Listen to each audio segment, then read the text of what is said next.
ಒಂದ್ಸಲ ನಮ್ಮ ಮಲೆನಾಡು ಶೈಲಿಲಿ ಹಸಿ ಅವರೆಕಾಳು ಬಸ್ಸಾಂಬಾರನ್ನ ಹೇಗೆ ಮಾಡೋದಂತ ನೋಡೋಣ. ಹಾಯ್, ನಾನು ಪಂಕಜ ಪಾಕಶಾಲೆಗೆ ಸ್ವಾಗತ. ಇವತ್ತಿನ ವಿಡಿಯೋದಲ್ಲಿ ನಮ್ಮ ಮಲೆನಾಡಲ್ಲಿ ಅಂದರೆ ಚಿಕ್ಕಮಗಳೂರು ಸೈಡ್ ಮಲೆನಾಡಲ್ಲಿ ಯಾವ ರೀತಿ ಹಸಿ ಅವರೆಕಾಳಿಂದ ಬಸ್ಸಾರು ಮಾಡ್ತೀವಿ ಅಂತ ನೋಡೋಣ. ನಾನು ಇಲ್ಲಿ ಒಂದು ಅರ್ಧ ಕೆಜಿಯಷ್ಟು ಅವರೆಕಾಳು ಇವಾಗ ತಾನೇ ನಾನು ಅಂಗಡಿಯಿಂದ ತಂದು ಫ್ರೆಶ್ಶಾಗಿ ಇವಾಗ ತಾನೇ ಸುಲಿದ್ಬಿಟ್ಟು ರೆಡಿ ಮಾಡಿ ಇಟ್ಕೊಂಡಿದ್ದೀನಿ. ಅದನ್ನು ಚೆನ್ನಾಗಿ ನೀರಿನಲ್ಲಿ 2-3 ಸಲ ತೊಳೆದ್ಬಿಟ್ಟು ಮುಳುಗೋ ಅಷ್ಟು ನೀರನ್ನು ಹಾಕಿ ಸ್ವಲ್ಪ ಉಪ್ಪು ಹಾಕಿ 2 ವಿಷಲ್ ಕುಕ್ಕರಲ್ಲಿ ಕೂಗಿಸ್ಕೊಳ್ತಾ ಇದ್ದೀನಿ. 2 ವಿಷಲ್ಲು ಇಲ್ಲ 1 ವಿಷಲ್ ಸಾಕು, ಜಾಸ್ತಿ ಬೇಯಿಸೋದು ಬೇಡ, ಕಾಳುಗಳು ಸ್ಮ್ಯಾಶ್ ಆಗಿಬಿಡುತ್ತೆ. ಅದನ್ನು ನಾನು ಕಾಳು ಸಪ್ರೇಟು ಅದರ ರಸ ಸಪ್ರೇಟನ್ನು ಮಾಡ್ಕೊಂಡಿದ್ದೀನಿ. ನೋಡಿ, ಈ ಥರ ಬಸಿಯೋ ಪಾತ್ರೆಯಲ್ಲಿ ನೀರು ಅವರೆಕಾಳು ಬೆಂದಿರೋ ನೀರು ಸಪ್ರೇಟು ಅವರೆಕಾಳು ಸಪ್ರೇಟ್ ಮಾಡ್ಕೊಂಡಿದ್ದೀನಿ. ಈಗ ಫಸ್ಟು ಕಾಳಿಗೆ ಒಗ್ಗರಣೆ ಮಾಡ್ಕೊಳ್ಬಿಡೋಣ. ಸ್ವಲ್ಪ ಬಾಣಲೆಗೆ ಎಣ್ಣೆ ಹಾಕಿ ಅದಕ್ಕೆ ಸಾಸಿವೆ, ಒಣಮೆಣ್ಸಿನ್ಕಾಯಿ, ಈರುಳ್ಳಿ, ಕರಿಬೇವು ಹಾಕಿ ಸ್ವಲ್ಪ ಜಾಸ್ತಿನೇ ಚೆನ್ನಾಗಿ ಫ್ರೈ ಆಗೋ ಥರ ಒಗ್ಗರಣೆ ಮಾಡ್ಕೊಳ್ತಾ ಇದ್ದೀನಿ. ಸಾಂಬಾರಿಗಾಗಲಿ ಬಸ್ಸಾಂಬಾರು ಕಾಳಿಗಾಗಲಿ ತುಂಬ ರೋಸ್ಟಾಗಿ ಈರುಳ್ಳಿ ಒಗ್ಗರಣೆ ಮಾಡಿದ್ರೆ ತುಂಬ ಟೇಸ್ಟಿಯಾಗುತ್ತೆ. ಒಗ್ಗರಣೆ ಆದ ನಂತರ ಅದಕ್ಕೆ ಅವರೆಕಾಳು ಬೆಂದು ಬಸಿದಿರುವಂತಹ ಅವರೆಕಾಳನ್ನ ಸೇರಿಸ್ತಾ ಇದ್ದೀನಿ. ಸೇರಿಸ್ಬಿಟ್ಟು ಒಂದು 2 ನಿಮಿಷ ಹಾಗೆ ಬೆಚ್ಚಗೆ ಮಾಡ್ಕೊಂಬಿಡೋಣ.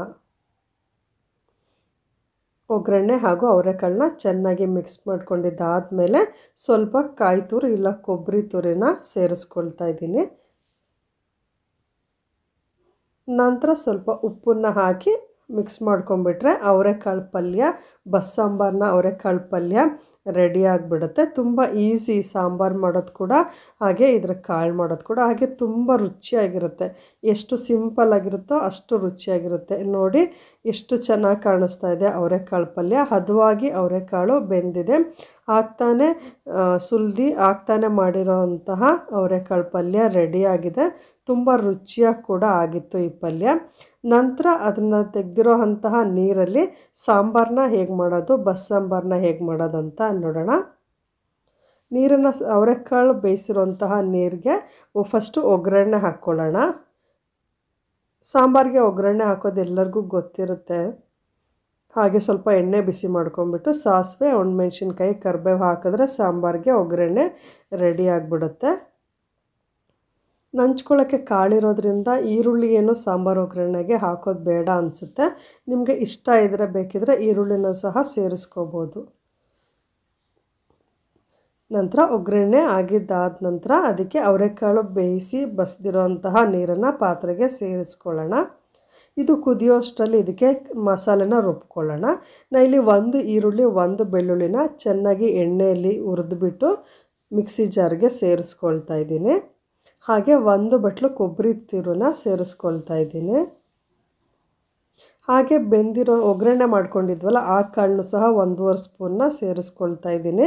ಸ್ವಲ್ಪ ಹುಣಸೆಹಣ್ಣು, ಹಾಗೆ ಸ್ವಲ್ಪ ಜೀರಿಗೆ ಮತ್ತು ಕೊತ್ತಂಬರಿ ಕಾಳನ್ನ ಬಿಸಿ ಮಾಡಿ ಪುಡಿ ಮಾಡಿದಂತಹ ಪುಡಿ ಇದು ಬಸ್ಸಾಂಬಾರಿಗೆ ತುಂಬ ರುಚಿಯಾಗುತ್ತೆ. ಇದನ್ನು ಮಿಕ್ಸಿ ಮಾಡ್ಕೊಳ್ತಾ ಇದ್ದೀನಿ. ಮಿಕ್ಸಿ ಮಾಡ್ಕೊಂಬಿಟ್ಟು ಒಗ್ಗರಣೆ ಮಾಡ್ಕೊಂಡಿರೋಂತಹ ಅವರೆಕಾಳು ನೀರಿಗೆ ಇದನ್ನು ಸೇರಿಸ್ಕೊಳ್ತಾ ಇದ್ದೀನಿ. ನಾವು ಈರುಳ್ಳಿ ಬೆಳ್ಳುಳ್ಳಿ ಹುರಿದು ಹಾಕ್ಕೊಳ್ಳೋದು, ಹಾಗೆ ಒಗ್ಗರಣೆ ಹಾಕಿರೋಂತಹ ಅವರೆಕಾಳನ್ನ ಸ್ವಲ್ಪ ಹಾಕಿ ಖಾರ ರುಬ್ಕೊಳ್ಳೋದ್ರಿಂದ ಸಾಂಬಾರು ಟೇಸ್ಟು ತುಂಬ ರುಚಿಯಾಗುತ್ತೆ. ನೀವು ಒಂದ್ಸಲ ಈ ಥರ ಟ್ರೈ ಮಾಡಿ. ಕಡಲೆ ಹಾಕೋ ಬದಲಿಗೆ ಒಗ್ಗರಣೆ ಆಗಿರೋಂತಹ ಕಾಳನ್ನು ಹಾಕಿ ನೋಡಿ, ತುಂಬ ರುಚಿಯಾಗುತ್ತೆ. ಯಾವುದೇ ಬಸ್ಸಾಂಬಾರಿಗಾಗಲಿ ಅದರ ಒಗ್ಗರಣೆ ಮಾಡಿರೋಂಥ ಕಾಳನ್ನು 1 ಸ್ಪೂನು ರುಬ್ಬೋಕ್ಕೆ ಹಾಕ್ಕೊಳ್ಳಿ, ತುಂಬ ರುಚಿಯಾಗುತ್ತೆ. ಬೇಯ್ದು ಬಸ್ತಿರೋಂತಹ ನೀರು ಹಾಗೆ ರುಬ್ಬಿರೋಂತಹ ಮಸಾಲೆನ ಸೇರಿಸಿ ಕುದಿಸಿ ಒಂದು ಒಗ್ಗರಣೆ ಹಾಕಿಬಿಟ್ರೆ ಅವರೆಕಾಳು ಬಸ್ಸಾಂಬಾರು ರೆಡಿಯಾಗಿದೆ. ನೋಡಿ, ಇದು ಒಂದು ಕುದಿನೂ ಬಂದಿದೆ. ಈಗ ಬಿಸಿ ಬಿಸಿಯಾಗಿರೋಂತಹ ಅವರೆಕಾಳು ಬಸ್ಸಾಂಬಾರು ಪೂರ್ತಿಯಾಗಿ ರೆಡಿಯಾಗಿದೆ. ಇದು ತಿಳಿಯಾಗಿರೋದ್ರಿಂದ ಬೇಗ ಕುದಿ ಬಂದುಬಿಡುತ್ತೆ. ಹಾಗೂ ಕಾಳು ಸಹ ರೆಡಿಯಾಗಿದೆ. ಇದಕ್ಕೊಂದು ಒಳ್ಳೆ ಮುದ್ದೆ ಮಾಡ್ಕೊಂಬಿಟ್ರೆ ಇಲ್ಲ ಬಿಸಿ ಬಿಸಿ ಅನ್ನದ ಜೊತೆ ತಿನ್ಬೋದು. ಮುದ್ದೆ ಒಳ್ಳೆ ಕಾಂಬಿನೇಷನ್. ಇದಕ್ಕೆ ಮಾಡಿಕೊಂಡು ಊಟ ಮಾಡಿ, ತುಂಬ ಚೆನ್ನಾಗಿರುತ್ತೆ. ಈ ಚಳಿಗಾಲದಲ್ಲಿ ಅವರೆಕಾಳು ತುಂಬ ಚೆನ್ನಾಗಿ ಫ್ರೆಶ್ಶಾಗಿ ಸಿಗ್ತಾಯಿದೆ. ನಮ್ಮ ಮಲೆನಾಡು ಸ್ಟೈಲಲ್ಲಿ ಈ ಥರ ಒಮ್ಮೆ ಅವರೆಕಾಳು ಬಸ್ಸಾಂಬಾರನ್ನ ಮಾಡಿ. ಯಾರೆಲ್ಲ ಹೀಗೆ ಟ್ರೈ ಮಾಡ್ತೀರಾ ಅಂತ ಕಾಮೆಂಟ್ ಸೆಕ್ಷನ್ನಲ್ಲಿ ಕಾಮೆಂಟ್ ಮಾಡಿ ನಿಮ್ಮ ಅನಿಸಿಕೆನ ಹೇಳಿ. ನೋಡಿ, ಅವರೆಕಾಳು ಪಲ್ಯ ಇದು. ಹಾಗೆ ಅವರೆಕಾಳು ಬಸ್ಸಾರು ಸಹ ರೆಡಿಯಾಗಿದೆ. ತುಂಬ ರುಚಿಯಾಗಿತ್ತು ಎರಡೂ ಕೂಡ. ಇದ್ರ ಜೊತೆಗೆ ಬಿಸಿ ಬಿಸಿ ಮುದ್ದೆ ನಂಚ್ಕೊಂಡು ಜೊತೆಗೆ ಒಂದು ಈರುಳ್ಳಿ ಅಥವಾ ಏನಾದರೂ ನಂಚ್ಕೊಂಡು ತಿಂದರೆ ತುಂಬ ಚೆನ್ನಾಗಿರುತ್ತೆ. ಹಾಗೆ ನೀವಿನ್ನೂ ನನ್ನ ಚಾನಲ್ನ ಸಬ್ಸ್ಕ್ರೈಬ್ ಮಾಡ್ಕೊಂಡಿಲ್ಲ ಅಂದರೆ ಪ್ಲೀಸ್ ನನ್ನ ಚಾನಲ್ನ ಸಬ್ಸ್ಕ್ರೈಬ್ ಮಾಡ್ಕೊಳ್ಳಿ. ವೀಡಿಯೋಸ್ನ ಲೈಕ್ ಮಾಡಿ, ಶೇರ್ ಮಾಡಿ. ಈ ರೆಸಿಪಿ ನಿಮಗೆ ಖಂಡಿತ ಇಷ್ಟ ಆಗಿದೆ ಅಂತ ಭಾವಿಸಿದ್ದೀನಿ. ಇಷ್ಟ ಆಗಿದರೆ ಪ್ಲೀಸ್ ಒಂದು ಲೈಕ್ ಮಾಡಿ. ಮತ್ತೊಂದು ಹೊಸ ವಿಡಿಯೋದೊಂದಿಗೆ ಮುಂದಿನ ವಿಡಿಯೋದಲ್ಲಿ ಭೇಟಿ ಆಗ್ತೀನಿ. Thank you for watching.